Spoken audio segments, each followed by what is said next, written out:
What do you do with the children? You know, the first thing that we do is rescue them and start to love them. How do you rescue them? You know, rescues go from anything from we've been ambushed in the past to when a village has been attacked, we would go into that area and just do like a recon of that area. A lot of times there's children hiding out in the bush, hiding for fear that the LRA was going to get them. And we just go in and find them and bring them home, you know. And we have rescued over 1,000 children. We have 170 some children right now that we keep in northern Uganda. There's some of them right there with you. Yeah, yeah. That's right outside of the orphanage there. We're actually getting ready to start a third project in Uganda also. And God keeps expanding the work. You know, when we're doing things for the kingdom and God sees we're doing a good work, He'll keep expanding it. So I've recently started in Ethiopia.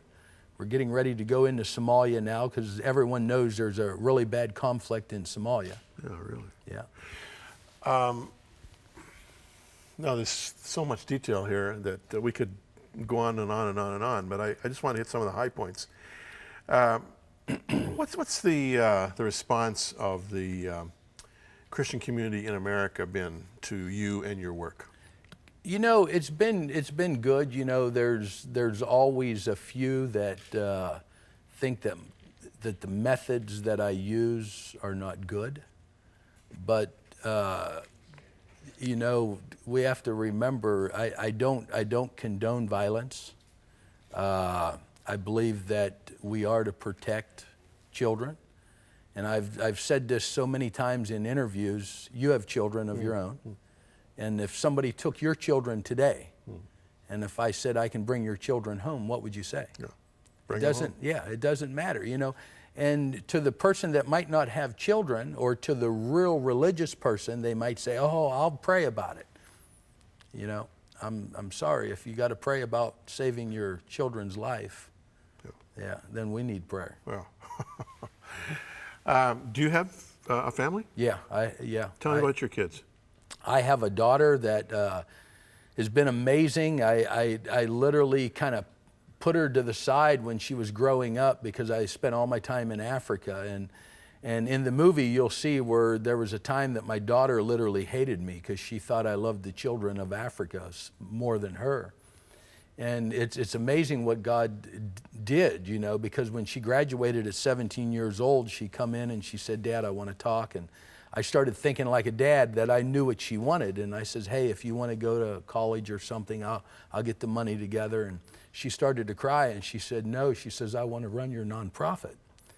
And I said, "What?" Because here's a girl that growing up, I put Africa first over my family.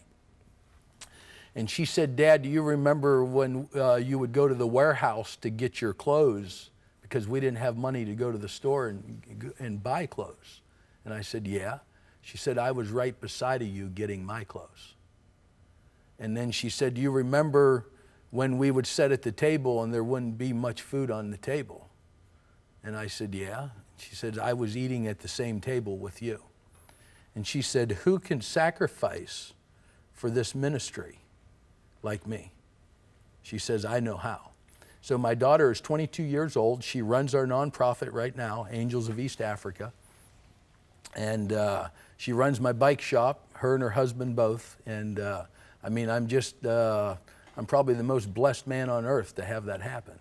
If you had to do over again, would you have put more of a priority on her than you did? No. You figure you did it the right way? Yeah. Yeah. You know, because she's seen, you know, my daughter and my wife was doing fine. They were doing fine, and they seen that I had a priority in saving children.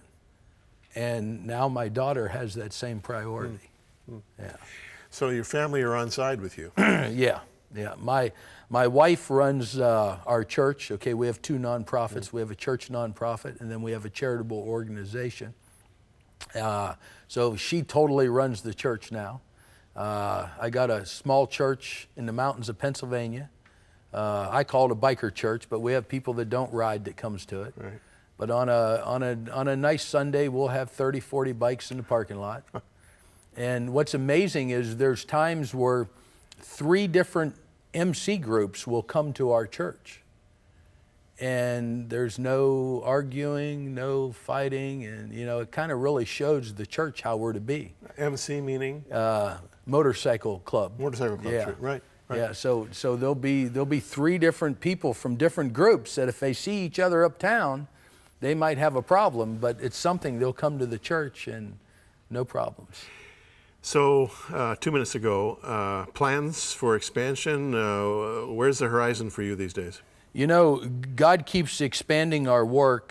We have expanded to do a lot more in the U.S. Sex trafficking is a very big thing in America right now. Yeah. You know, sometimes in America we want to hide that. We don't want to talk about it, and so we're doing some big work on it. We have a campground in Pennsylvania also that we work with troubled youth, and then also, as I said, we're starting Ethiopia, we're starting Somalia.